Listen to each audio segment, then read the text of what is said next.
vamos fazer a análise da variância, nós precisamos que os nossos dados eles atendam a alguns pré-requisitos, que são os chamados pressupostos da análise da variância. Esses pressupostos são condições que possibilitam o uso da análise da variância e a obtenção de uma conclusão sólida, sem erro. Se os dados não apresentam esses pressupostos, a conclusão estará errada. Bom, nós conseguimos contornar parte da falta desses pressupostos usando a transformação de dados. Então, nessa videoaula, nós veremos um pouco dessas condições, desses pressupostos da análise da variância e também algumas formas de transformar os dados. Muito bem. Quais são essas condições? Os efeitos devem ser aditivos, eles devem se somar e ser independentes. Então, quando nós temos um modelo matemático, aqui um exemplo do modelo matemático, do experimento no delineamento inteiramente casualizado, nós temos o efeito de tratamento do erro e da média. O dado que nós estiver observando, ele tem que ser o resultado desse somatório, dessa soma desse modelo, certo? Não pode ter um outro efeito somando. Então, se tiver isso, nós não atenderemos esse primeiro pressuposto. O segundo deles, os erros devem ser independentes. Isso ocorre quando? Geralmente é na maneira de coletar os dados. Se nós tiver a coleta de dados numa mesma planta ao longo de várias semanas, por exemplo, eu vou coletar um dado numa planta na semana 1, 2, 3 até a 10ª semana.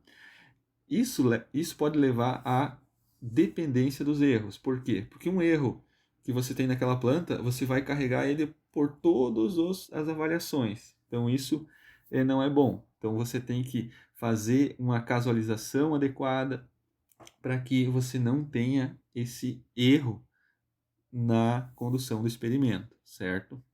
Um outro pressuposto os erros devem ter a distribuição normal. O que é a distribuição normal? Essa distribuição aqui nesse formato dos gráficos, né? Então, todos os erros eles devem estar nesse formato.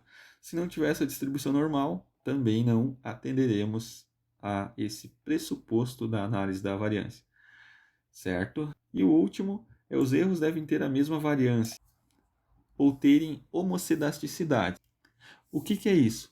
Quando você calcula o erro, esse erro ele vai ter uma variância. Essa variância ela tem que ser igual para todos, ou muito próxima, ou aproximadamente igual para todos os tratamentos. Como que você obtém esse erro? O erro, então, vai ser a diferença do valor observado na repetição menos a média. Então, essa diferença da média para o valor observado é o erro. Então, esses erros de todas as coletas de dados, eles devem ter essa variância muito parecida, tá?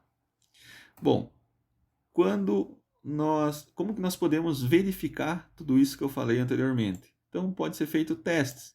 Então, o teste para ver se os efeitos são aditivos. Tem um teste de não aditividade de Tukey. Se os erros são independentes, uma boa casualização, você consegue atender esse pressuposto para ver se os dados têm distribuição normal. Tem teste Shapiro-Wilk e Lilliefors, então você consegue observar isso. Para ver se os dados têm homocidasticidades, tem teste Bartley e outros.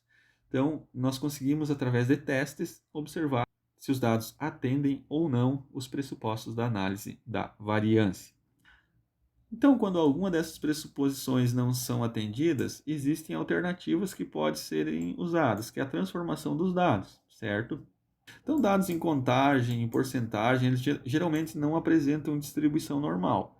Então, nós podemos fazer a transformação dos dados para tentar atender essa distribuição normal.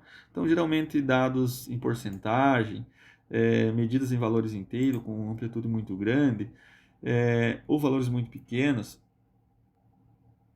eles não apresentam distribuição normal. Então, nós podemos fazer transformações usando raiz quadrada de x. Então, x é o valor observado, que você tem lá nos seus dados. Então, você tira a raiz e aí pode-se conseguir a distribuição normal. Então, geralmente, dados em contagem, né? Número de bactérias em uma placa, número de plantas ou insetos numa área, número de defeitos ou acidentes, eles não têm a distribuição normal. Então, nesse caso, a transformação em raiz quadrada ela vai estabilizar a variância e deixar ela com a distribuição normal. Bom, a transformação logarítmica ela pode ser usada também, ela estabiliza a variância e, além disso, ela produz aditividade nos efeitos e tende a normalizar a distribuição dos erros. Então, pode ser usada. A transformação angular ela é muito usada na área agrícola. Então, constantemente a gente observa em trabalhos científicos o uso dessa transformação. Arco seno de raiz de x sobre 100. Então, ela é usada para que os dados tenham distribuição normal. Geralmente, dados em porcentagem não têm distribuição normal, certo? Tem uma videoaula sobre como se usa o teste de Shapiro-Wilk para identificar se os dados possuem distribuição normal ou não. Em caso de não possuir distribuição normal, então é possível fazer a transformação desses dados para que assim eles tenham distribuição normal, se é que a transformação vai ajudar no caso. Então é muito importante, após transformar os dados, fazer o teste novamente para ver se os dados realmente apresentaram distribuição normal. Não basta somente transformá-los, certo? Então, transforme os dados, rodem as análises, mas os dados, né, que vocês vão apresentar nos gráficos e a tabela serão os dados, os números originais coletados, né, no seu experimento, certo? Então, era isso.